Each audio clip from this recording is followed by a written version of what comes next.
Morning all. I just wanted to show you some differences between the current throttle body setup that I've got in the Datsun and the new one that I'm going to put on.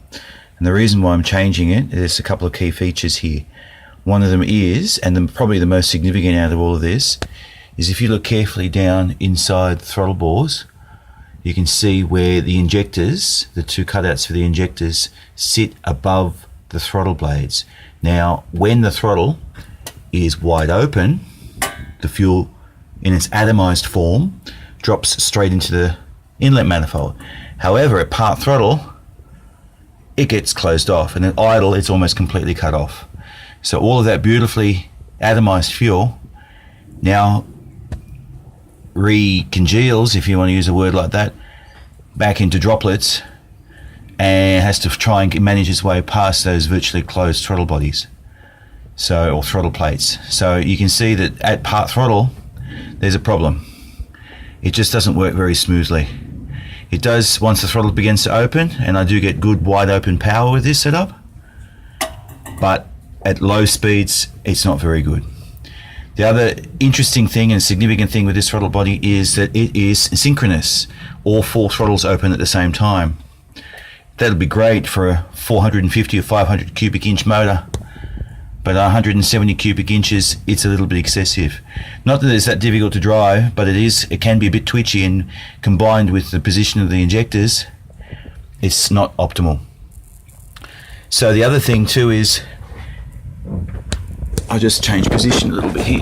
The other thing too is that the way that the two primary and the secondary, or the synchronous throttles are combined, is through a cog arrangement. And so that doesn't allow for any adjustment. In fact, what was actually happening was, because of the lash in the gears, the throttle that was not connected via the cable could move. As you can see, it moves. And because that wasn't settling properly, closed, it would allow a lot of air to come through, and my idle speed was increased and affected by that. So you can see there's movement there. Even now, with this spring that I've incorporated on there to keep it closed, it's moving. And so that means at any particular time, the idle speed would be high. I'd have to blip the throttle to close it. Other than that, it's pretty good. However, one other thing that I had to do was the breather. I put that into the back of the housing here. So if, for instance, I've drilled that hole. So for instance, if you wanted to boost this with a supercharger or a turbo, I'd have a hole in there. So I'd have to plug it, tap and thread it. The other thing too is that the way that the engine is designed, or the manifold's designed, all of the airflow would fall into the plenum, which is underneath there. And I'll go to the new one so you can see what I'm talking about. Here's the new one. All of the air would just drop into the plenum, and gas speed would drop off quite significantly at lower engine speeds. At higher engine speeds, again, not a problem. In fact, the engine was producing excellent power. And I have up here, that's how much at the wheels is producing. So you can see the air-fuel ratio at that point wasn't very good. I'm sure with tidying that up, that would be better. But there's plenty of top end. There's not just a little peak at the top. It's massive from about, nearly 6,000 onwards. It's got full power. So ideally, I've only been revving this engine to 6,000 and then changing the gear. Anyway, getting back to the throttles. This is the new setup. First thing I'll show you is the way that the throttle opens. So if you have a look, that's the primary, and then that's the secondary. So we're getting probably about 15-20%, if not more, of the primary opening, and then the secondary will open. So we've got a staged throttle, which means that at part throttle or low RPMs, it will be much better behaved. It's got a lot less airflow going through it, so it'll be easier to drive. The other significant thing, and probably the most important thing out of the whole lot, is the placement of the injectors. As you can probably see there's two injectors here and here, but they inject the fuel below the throttle. So that means that all of the fuel that's being injected into the manifold remains atomized. It doesn't recongeal, if you're using a choice of words like that. It doesn't come back together and then have to try and distribute itself amongst all the cylinders. So I instantly believe that this is going to improve my low speed throttle and drivability. The other thing that's good is it's an increase in CFM. The other one that's currently on the car is 1000 CFM. This is 1375. So there's considerably more airflow going through. Well, potentially anyway. Whether or not the engine needs it is we'll find out. If it makes more power, it needs it. The other thing, it's not easy to see in there, but that's a great big open plenum in there. That's massive. There's heaps of room in there for air and fuel to make its way down into the cylinders. So there's certainly no compromise in terms of airflow or airflow restriction.